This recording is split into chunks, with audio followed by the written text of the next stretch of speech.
Well, thank you. We've now reached the part of the evening you've all been waiting for, the 7th John Collier Memorial Lecture by Professor Brian Cox. Brian gained a first-class degree in physics from the University of Manchester.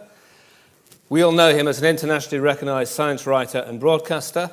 He received the OBE in the Queen's 2010 Birthday Honours for services to science. Perhaps best known for his work on the BBC, Brian Cox has made a huge contribution to public awareness and public understanding of engineering and science, and that's why we're very pleased to award him the John Collier Medal this evening. So without further ado, please join me in welcoming to the stage the recipient of the John Collier Medal, Professor Brian Cox.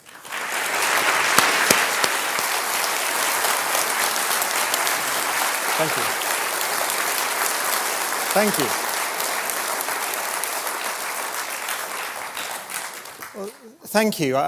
I just want to say it's a great honour to be awarded the Collier Medal. I encourage you to go back and look on the website at the people who've been awarded it in the past. I really do appreciate what an honour it is.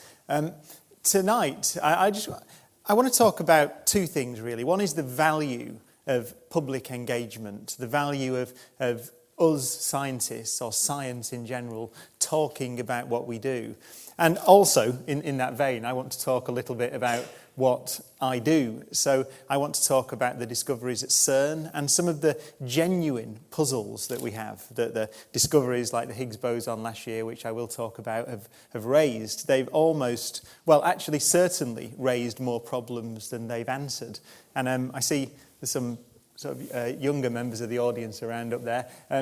What I would say to you, and what I'll emphasise throughout this lecture, is that when you look at somewhere like CERN and you see a discovery like the Higgs, there's a tendency sometimes to think, well, there we are, it's done its job, it's discovered what it meant to do. But what I hope to show you is that in a few years' time, 5, 6, 7 years' time, when you're doing your PhDs, there are plenty of things that you need to find out, because I'll be retired by then, probably, at this rate. But anyway, I've got a picture there. I wanted to read you something from, that's the Royal Institution. Now you may have seen the Royal Institution is having a few problems at the moment. They'll be overcome. It's one of the great scientific institutions. And when I was there a few weeks ago, they showed me the initial prospectus that was written in 1799 by, mainly actually by one of the great explorers, Banks, who went around the world with Captain Cook on the Endeavour, became president of the Royal Society, president of the Royal Institution, one of the great inspirational figures in science, I think. And back in 1799, he wrote this. I want to read you two paragraphs, the first paragraph and the last. This is really a document that outlined the reason why Britain at the time, this is 1799, needed an institution that was focused on what we are celebrating tonight, which is the engagement and understanding of science, and specifically engineering, because the Royal Institution was there, as you'll see in this little paragraph, to promote the. Well, I'll read it to you. Actually, you'll see what I mean. It's to promote machinery, and it's a wonderful language. It starts like this: "It is an undoubted truth." And I love the way that they didn't beat around the bush in 1799. You know, it's just, it is an undoubted truth that the successive improvements in the condition of man from a state of ignorance and barbarism to that of the highest cultivation and refinement are usually effected by the age of machinery in procuring the necessities, the comforts and the elegancies of life, and that the preeminence of any people in civilization is and ought ever to be estimated by the state of industry and mechanical improvement among them. Now that's the first paragraph. I love that it's definite, it's correct, it's as true now as it was then. It was radical then, and it's still radical now. And then the last paragraph is wonderful. It says, when the rich shall take pleasure here. Really, what Banks and Cavendish and those people were talking about were the powerful or the political elite at the time. That was synonymous with the rich. So they mean politicians, essentially. When the rich shall take pleasure in contemplating and encouraging such mechanical improvements as are really useful, good taste, with its inseparable companion, good morals, will revive. Rational economy will become fashionable. Industry and ingenuity will be honoured and rewarded. And the pursuits of all the various classes of society will tend to promote the public prosperity. What a wonderful thing. I would put that, I would nail it to the door of number 10. so that every prime minister that comes in has to read that. Because I think it was a wonderfully radical thing to say. It's almost like a vision of trickle-down knowledge in a way. And the more you look at what Banks and Cavendish and Rumsford, the founders of the Royal Institution, were saying, the more it resonates now. They really are saying that, first of all, science and engineering are the platform on which civilization is built. They're the platform on which our economy is built. But also, they're the platform on which, as they say, they claim good morals, rational economy will be fashionable. But it's right. It's really saying rational thought, engineering, ingenuity, science are the foundation of our civilization and society. I think it's a wonderful document. Royal Institution, of course, was also the home of Michael Faraday. You've seen the statue of Faraday when you walked in here, most famous for discovering, inventing the electric motor, discovering the phenomena of electromagnetic induction, but also the founder of the Christmas lectures. Again, Faraday, everything about that place. Really, when you look at it, everything about science and engineering back in those days, they were about promoting the public prosperity and promoting the interests of Britain, or at that time the empire, promoting the economy of our country. Faraday instituted the Christmas lectures to do just that, to enthuse young people. Again, incredibly radical thing to do in 1799. He instituted them in 1825, and the first one he gave in 1827 was entitled Chemistry. And I thought it was appropriate just to show you the list of his lectures. He gave 6 lectures, and it's a wonderful look back into history. It gives you a feel for what the great questions of the day were then.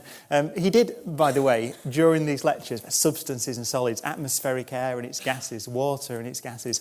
He did over 80 experiments in those 6 lectures in that famous lecture theatre at the Royal Institution that you'll have seen many times on television.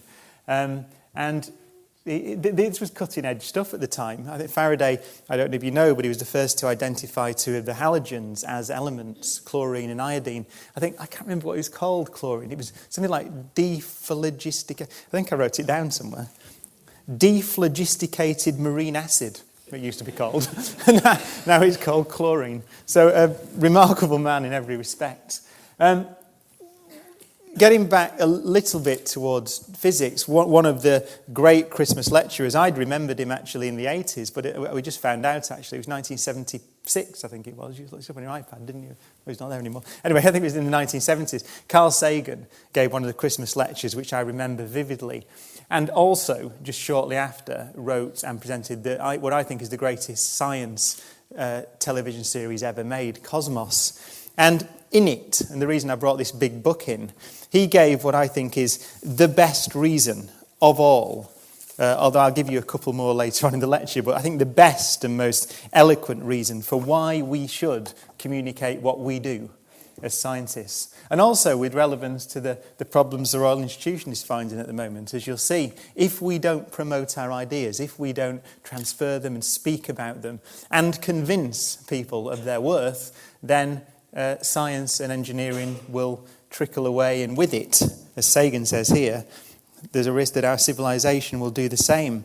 Sagan, this is in the 13th episode of Cosmos, a very famous episode called Who Speaks for Earth, and he wrote this about Alexandria, and in particular, the great library in Alexandria. He's considering why the Greek civilization was so wonderful, and then why it fell. And he says this, he says, Alexandria was the greatest city in the Western world had ever seen.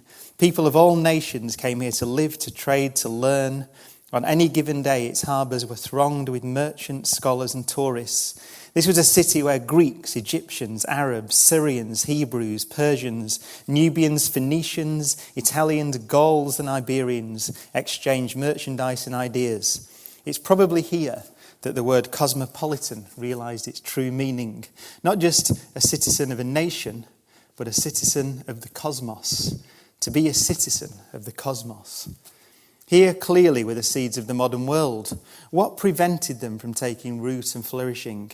Why instead did the West slumber through 1,000 years of darkness until Columbus and Copernicus and their contemporaries rediscovered the work done in Alexandria? I can't give you a simple answer, but I do know this. There is no record in the entire history of the library that any of its illustrious scientists and scholars ever seriously challenged the political, economic and religious assumptions of their society. The permanence of the stars was questioned. The justice of slavery was not. Science and learning in general were the preserve of a privileged few. The vast population of the city had not the vaguest notion of the great discoveries taking place within the library. New findings were not explained or popularised. The research benefited them little. Discoveries in mechanics and steam technology were applied to the perfection of weapons, the encouragement of superstition, and the amusement of kings. The scientists never grasped the potential of machines to free people. The great intellectual achievements of antiquity had few immediate practical applications. Science never captured the imagination of the multitude. There was no counterbalance to stagnation, to pessimism, to the most abject surrender to mysticism. So when, at long last, the mob came to burn the library down, there was no one to stop them. I think it's one of the most eloquent and beautiful pieces of writing about why we should not only do science, but we should promote it and make sure that it acts and operates for the benefit of all. So I said that I wanted to talk a little bit about my science, about what I do when I'm not standing on top of mountains gazing wistfully at the sky, whatever that I do. So when I'm not doing that, I work here at the Large Hadron Collider at CERN in Geneva. It's worth looking at, and certainly in the present context, not only as a piece of science, but a piece of engineering. It's one of the most tremendous achievements in engineering, not only physical, mechanical and electrical engineering, but chemical engineering, in the sense that this is the biggest refrigeration plant in history. It's the thing that actually caused most trouble during construction. The whole thing runs at minus 271 degrees, about 1.9 Kelvin, so that the powerful magnets that bend particles around the ring can operate. The wires that build those magnets are so-called superconducting wires. And at the time, that technology only operated at 1.9 Kelvin. If you built it today, you could operate at higher temperatures. It'd be a lot easier to do. But remember, that's 27 kilometres of refrigeration plant that cools the Large Hadron Collider down to a temperature which is lower than the cosmic microwave background, which is the temperature the universe has cooled to in 13.7 billion years after the Big Bang. So a tremendous achievement. You see there that most of it's actually underneath France, although that top bit there is Switzerland. That's the airport at Geneva, if you ever land there.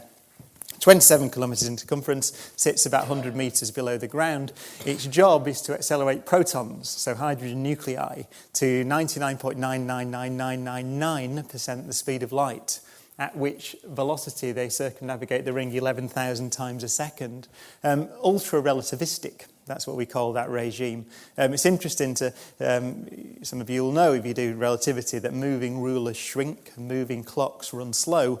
When you're travelling at 99.999999% the speed of light, the ruler shrinks so much that from the proton's perspective, the LHC is 4 metres in circumference and not 27 kilometres. Also, time runs 7,000 times more slowly for the protons in the LHC than it does for the experimenters watching them go round. So it's a very odd piece of apparatus. We send those the protons round in beams, 2 beams, one goes one way, one goes the other way. We collide them at 4 points on the ring.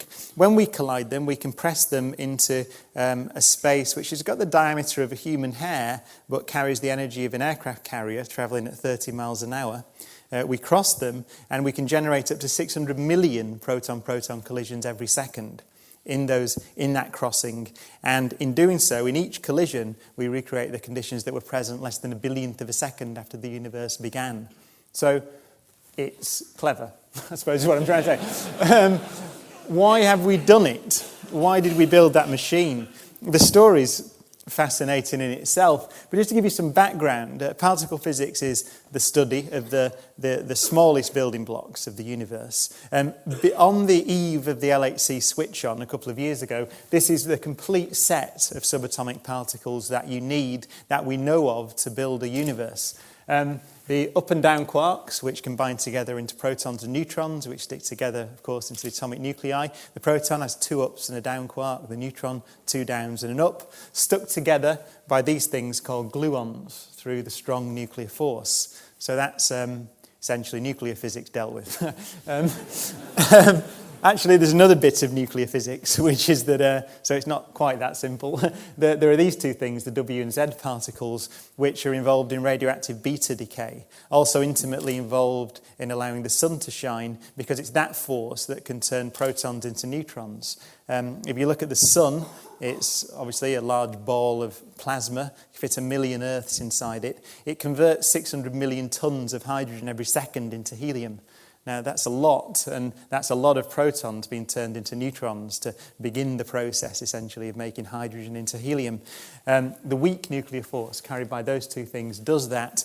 Every time you convert a proton into a neutron, you release a neutrino, and that's this particle here. Neutrinos are extremely unfamiliar because they only interact via this weak nuclear force, but there are something like 60 billion of them per centimetre squared per second passing through your head now from the sun.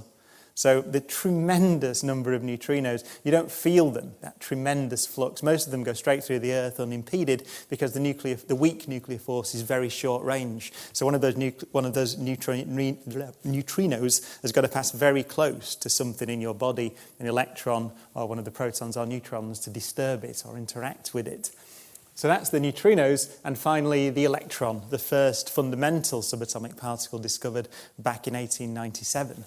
And that's the set of particles that you need to build a universe. So you are made of 3 of those, the up quarks, the down quarks, and the electrons. And indeed, every star, every planet, every galaxy we see is made of just those 3 particles, with the neutrinos participating in these weak nuclear reactions. But we've discovered through experiment that nature has chosen to make 2 copies of those 4 particles, carbon copies, if you like. They're identical in every way to these 4, except they're heavier. So the charm quark and the top quark are the same as an up quark in every way, except they're heavier. Same for these things, the muon and the tau, which are essentially heavy electrons. Why that is the case, nobody knows. We have no idea why nature has chosen to make 2 heavier copies of those 4.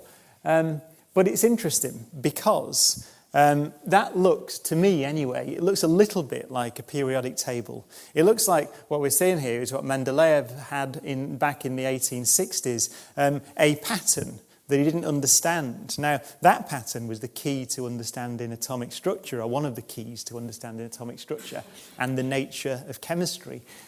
Why nature has that pattern? There will be a reason. It's not random. There is surely some underlying theory that tells you why that structure is the way that it is, but we don't know what it is. Interestingly, I just want to put one little graph up. It's one of the great precision measurements which was done at CERN in the 1990s by an accelerator called LEP, which was in the same tunnel as the Large Hadron Collider. It's a measurement of, it's actually a picture, if you like, of these things, one of the particles that carries the weak nuclear force, the Z particle being made. You see its mass is around 91 GeV, that's 91 times the mass of the proton. And when you measure the mass of Z particles that you create, you get this characteristic shape. And this shape is related to the number of things, the number of particles that thing can decay into. So the Z is short-lived. It decays into virtually everything. In fact, everything. It'll decay into neutrinos, it'll decay into quarks, it'll decay into these things.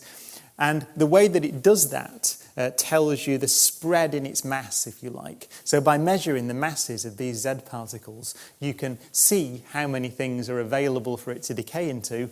And what you see there, it's a very famous plot, are the curves if there were 4 generations of matter, or if there were 2 generations of matter, and if there are 3 generations of matter. And you see the data points lie on that curve that says there are 3 generations of matter. So it's one of the great precision measurements that confirms that unless there are some rather strange things happening that we don't understand, there are only 3 of those generations of matter. But as I say, no idea why that pattern's there. That's number 1 for you guys to discover at some point. It would be fascinating to know why that is. So we have a simple theory.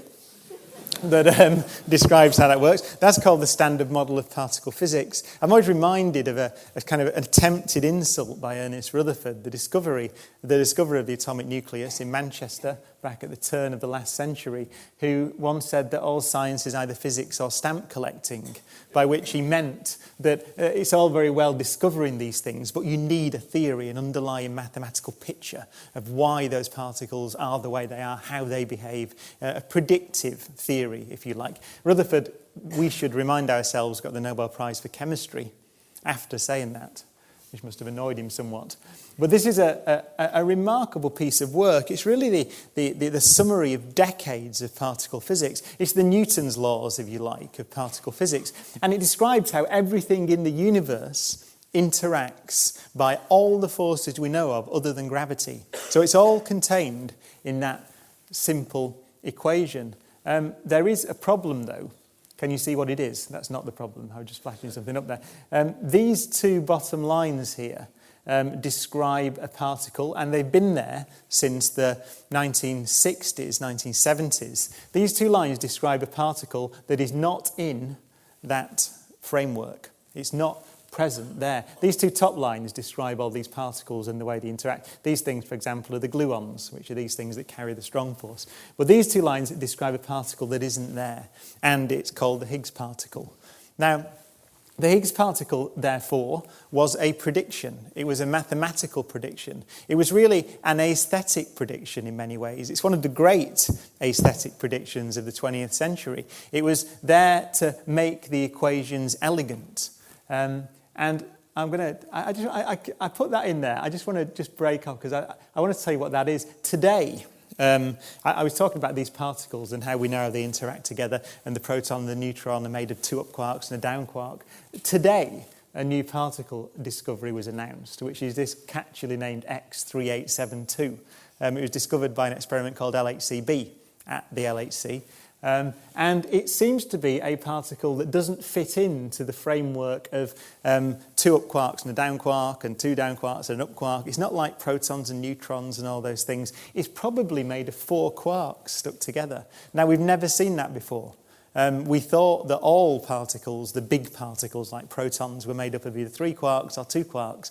But today, it seems we've discovered one that's made of four. Fascinating. So if you look up LHCb when you go home tonight, you'll see this tremendously strange discovery about a new kind of particle in the universe.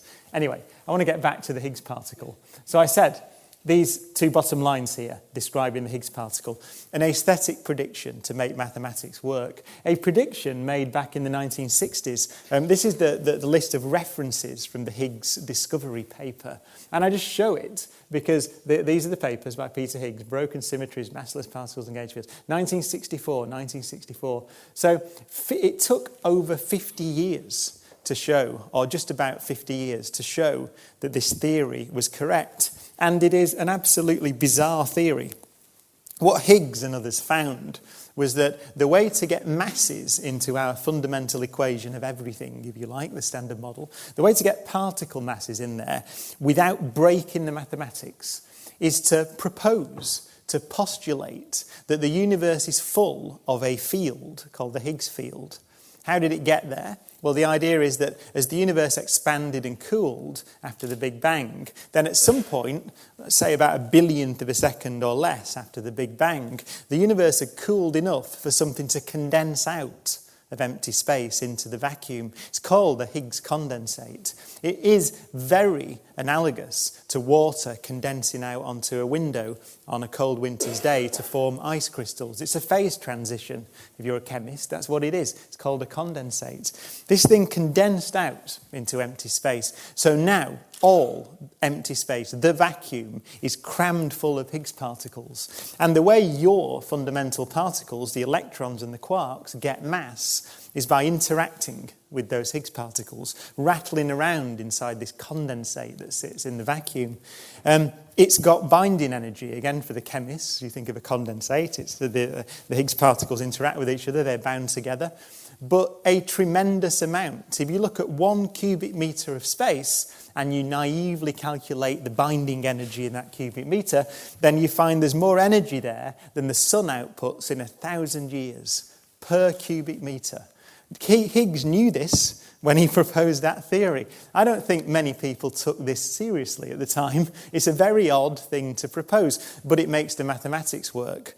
It turns out, though, that we build the Large Hadron Collider. We build detectors like this. This is called the Atlas detector, which is the one that I work on, and my university at Manchester built parts of this detector, as did UCL and Imperial College, and there's another detector called CMS as well, but the two detectors built by British universities amongst others. That's a person there, just to get some sense of scale.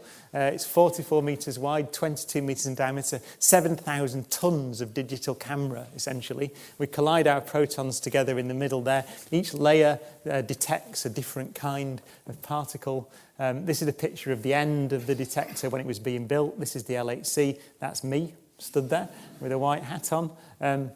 Again, another picture of it being built with a real person stood there. It's right in the middle there. Those protons collide together to form those conditions that were present. It's a billionth of a second after the Big Bang. Take the pictures. And this is a picture. So it's a life-size picture superimposed onto that detector of one of the collisions in which we think a Higgs particle was made. You can never say for sure for a particular collision that a Higgs was made, but on the average, you get hundreds and hundreds of these signatures. You can be sure that you've seen the signature of Higgs particles. So the idea is the particle was made there. It decayed into 4 particles called muons via 2 of those things called Z particles as it happens. So it went Higgs, 2 Zs, 2 muons each. And those are the 4 muons flying out into the detector. So that is most likely you are seeing the production and decay of a Higgs particle, a real Higgs particle at the Large Hadron Collider.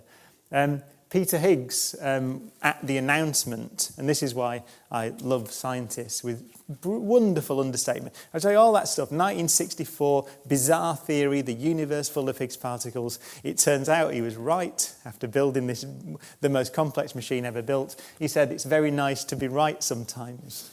That was wonderful. It made famous physicists out of working physicists, which was a wonderful thing to do. This is the spokesperson of my experiment, Atlas, who ended up on the cover of Time magazine, Fabiola Gianotti.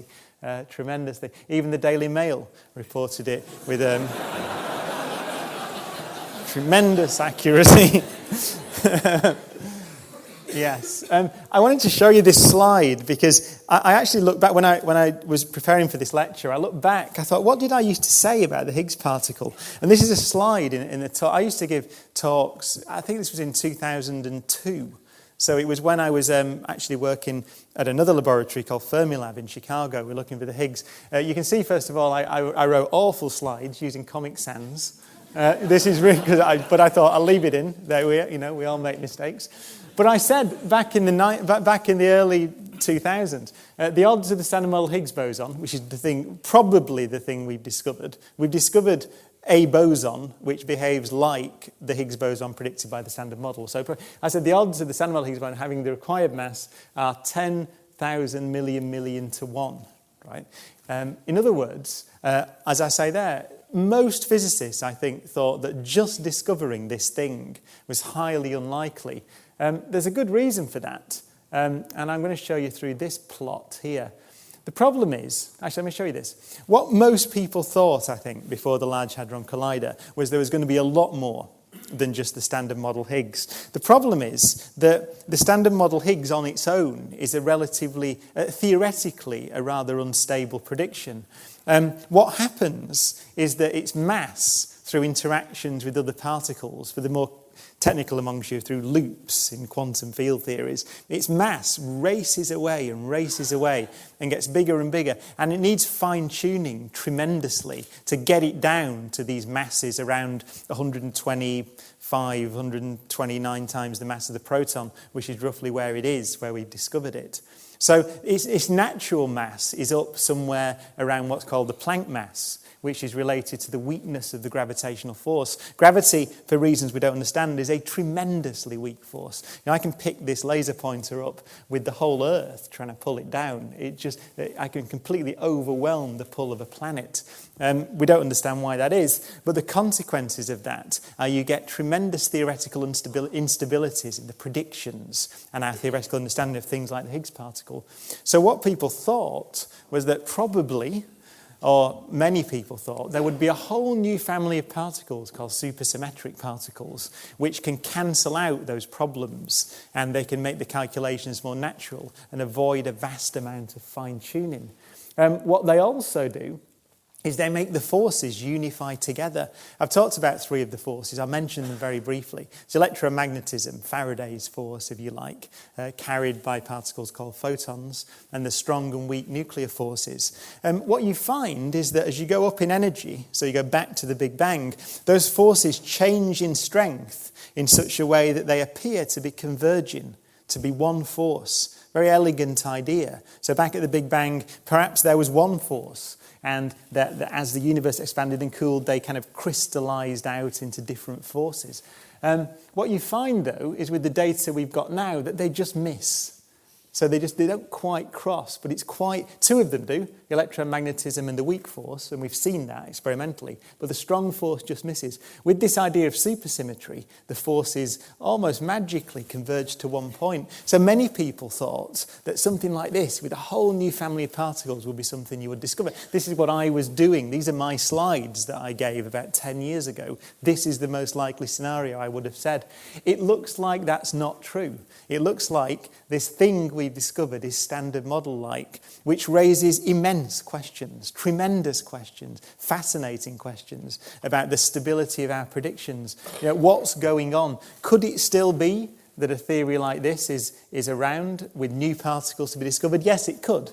But these theories have 5 Higgs particles. And so the fascinating thing when the LHC gets, it's down for maintenance now for 2 years, a scheduled maintenance stop. When it comes back on, the fascinating thing for more data is to see, is this really one Higgs on its own? If it's one Higgs on its own, we start having problems like this to explain. There must be something else going on. Or is it one of the 5 Higgses of supersymmetry and the other ones are hidden? We haven't seen them yet. Who knows? But it's a fascinating time to be in physics. So you might have read of the Higgs discovery. You might think, well, it's done. We've discovered this thing. Far from it. We don't know which Higgs it is yet.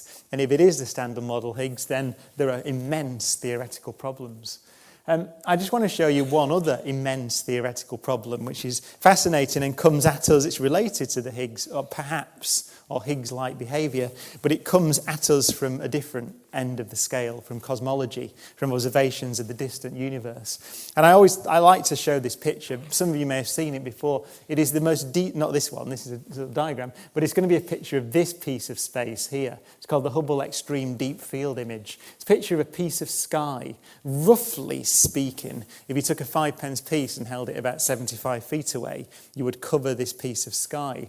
And what I want to do is I want to zoom in on this piece of sky, because the Hubble Space Telescope now for years and years, actually decades, has been taking pictures of this same piece of sky. It was chosen because from the surface of the Earth, it is relatively uninteresting. There's not a lot going on there. It's a dark, black, boring piece of sky. But the Hubble imaged it for thousands and thousands of seconds over years and years and years. And it took this picture, and this is the latest iteration called the Hubble Extreme Deep Field.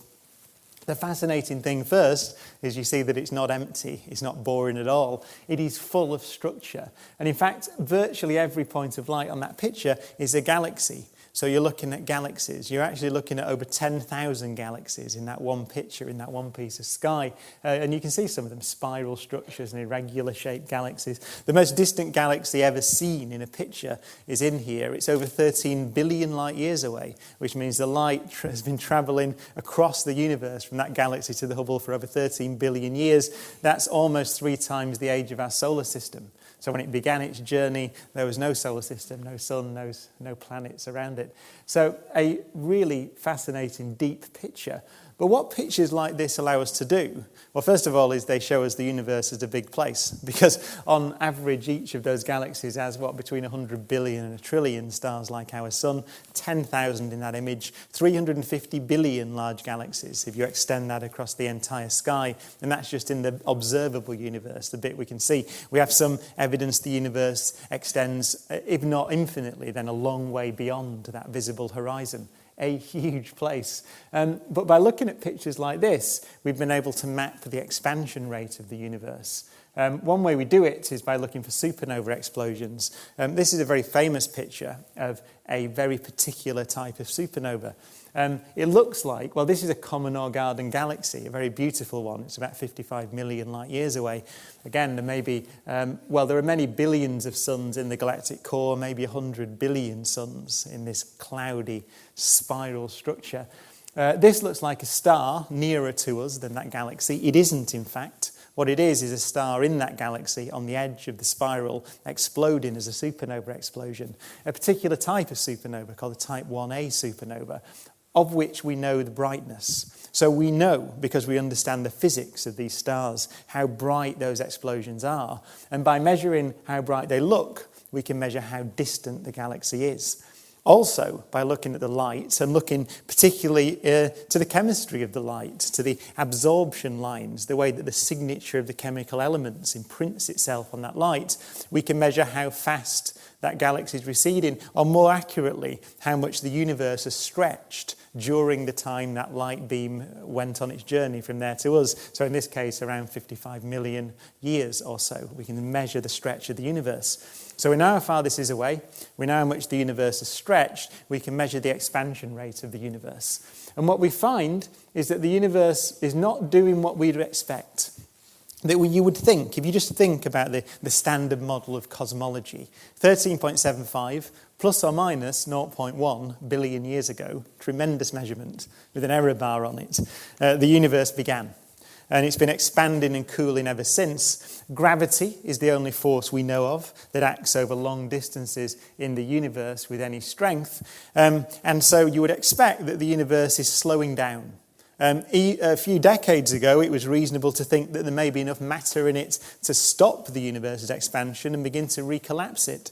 What it turns out from these precision measurements of supernova and other precision measurements, actually, is the universe is accelerating in its expansion. An absolutely bizarre measurement. Something is causing the rate of expansion of the universe to accelerate faster and faster. Now, this relates in an interesting way to the Higgs particle. You see, Higgs particles that condensate in the vacuum should do this. They should drive the expansion of space. So you might say, it's wonderful. That'd be good.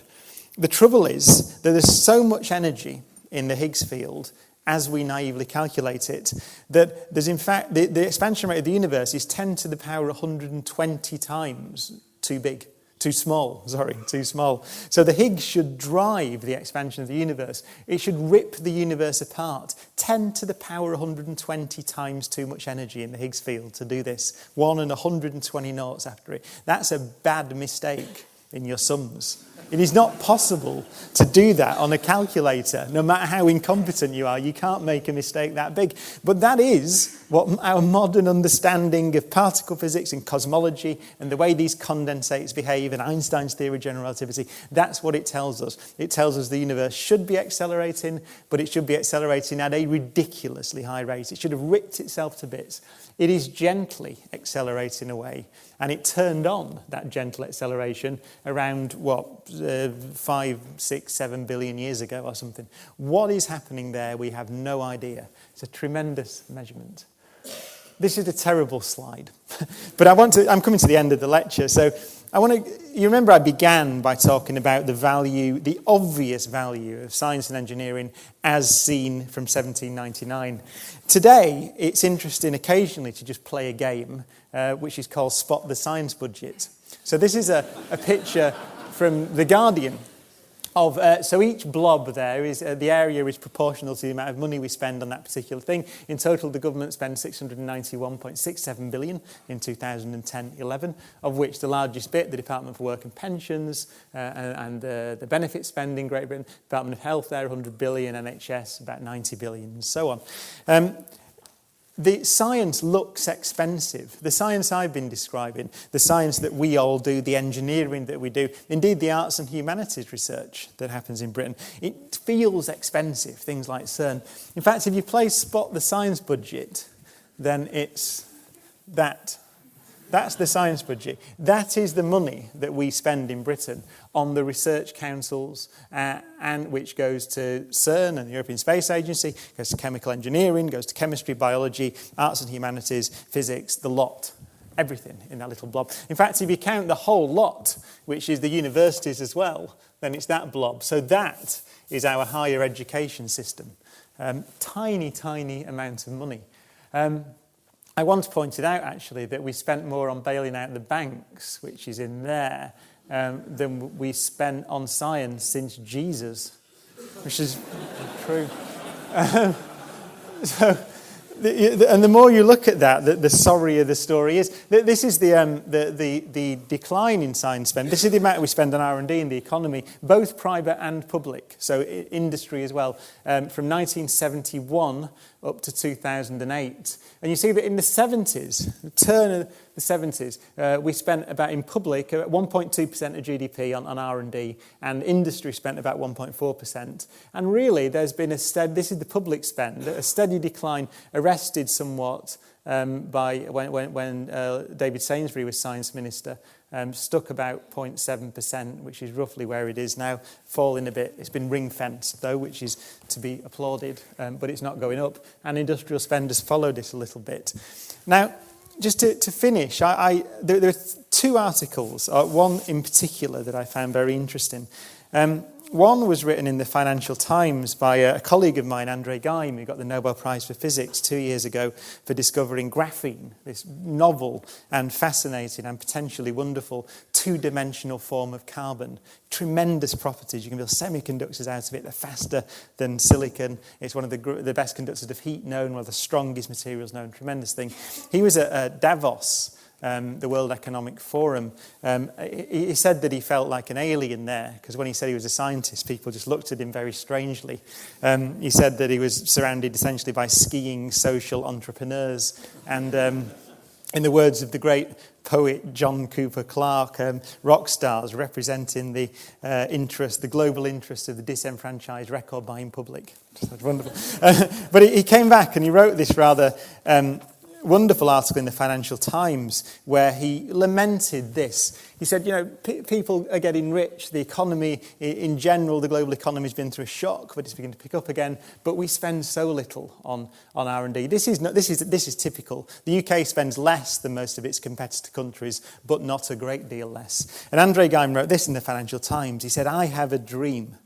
The Industrial Revolution and economic growth will continue. This is because astrophysicists find a huge cosmic rock on course to hit Earth in 50 years. This should be scary enough. The world can surely defeat this threat, but it will need to develop new knowledge and technologies. Finally, in my dream, humans realize social media can make some people very rich, but it cannot save the planet. The latter requires new fundamental discoveries." And so I want to finish by, I gave a talk at the Royal Society a couple of weeks ago and wrote a little thing for the Times in which I thought I like that idea of Andre dreaming of what the world, a perfect world for us, people who value science and engineering, would be. So I wrote the speech for the leader on the eve of the next election in 2015. The backdrop for my leader's speech is this. This is the vision. Right? Now, this is not too bad. It's not too ambitious. I would like to get R&D spending in public and the private sector up to where it was in the 1970s. So I'm not really asking too much. I wondered which leader would do it. Could be him. Could be him. Could be him. Who would it be? But let me end with, this is the speech I want to hear. Right? I want to hear someone stand up and say, "We choose." This is after Kennedy. We choose to go to the moon, not because it's easy, but because it's hard. We choose to make Britain the best place in the world to do science. Before this decade is out, we will ensure that, actually, what I'm going to say there is we choose to make Britain the best place in the world to do science and engineering. Before this decade is out, we will ensure every citizen has a right to a university-level education, irrespective of age or socio-economic background, be it in the sciences, engineering, or arts. We will double our spending on universities and tertiary education. Why? Because I believe higher education is valuable to both the individual and to society. In my utopia, every citizen will have the opportunity to leave home, their hometown, and be exposed to ideas, the environment of the university. Society is built on individuals. Imagine a Britain in which everyone you meet knows at least something of Plato, of Bach, of Picasso, of Newton, of Einstein, of Curie, of Archimedes, of Brunel, of Amis, of Mahler, of Mailer, of Dylan, of Lennon, of Feynman, of Sagan, of Armstrong and Aldrin, of Bronowski, of Davy, and of Faraday. And further, we will double the spending on research and introduce measures to make it attractive for industry to do the same, exceeding the investments in all our competitor nations. Why? Because reaching for worlds beyond our grasp is an essential driver of progress and necessary sustenance for the human spirit. If we deny this innate and powerful urge, the borders of our intellectual domain will shrink with our ambition. We are the most rare and valuable part of the universe, a civilization, and our long-term survival depends solely on our understanding of nature. And here's my nod to André Geim.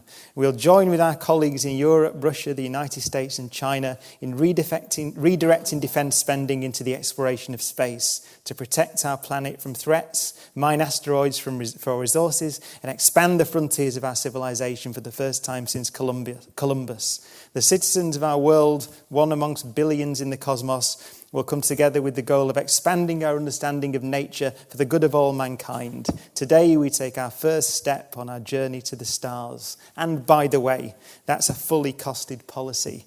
It'll increase public spending by about 20 billion by the end of the decade, which will be covered by growth in the economy. Thank you very much. I would vote for that.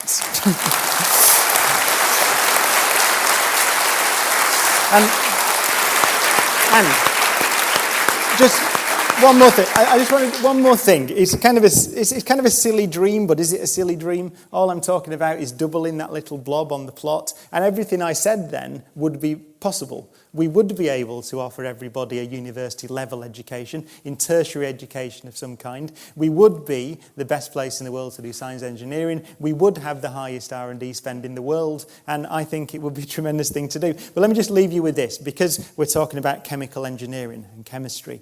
There's a great quote from the great chemist Humphrey Davy, who, the discoverer of Faraday, amongst other things, and the Davy safety lamp, which revolutionised safety coal mining. He said, when asked about the value of science, he didn't give the economic argument. He gave a wonderful quote. Actually, Coleridge said about Davy, if he hadn't been a chemist, he would have been a poet. So by being a great chemist, he was a loss to poetry. All chemists are a loss to poetry.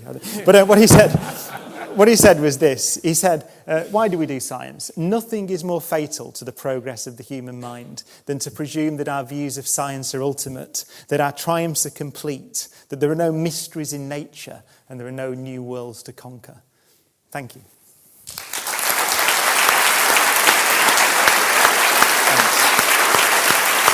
Thank you.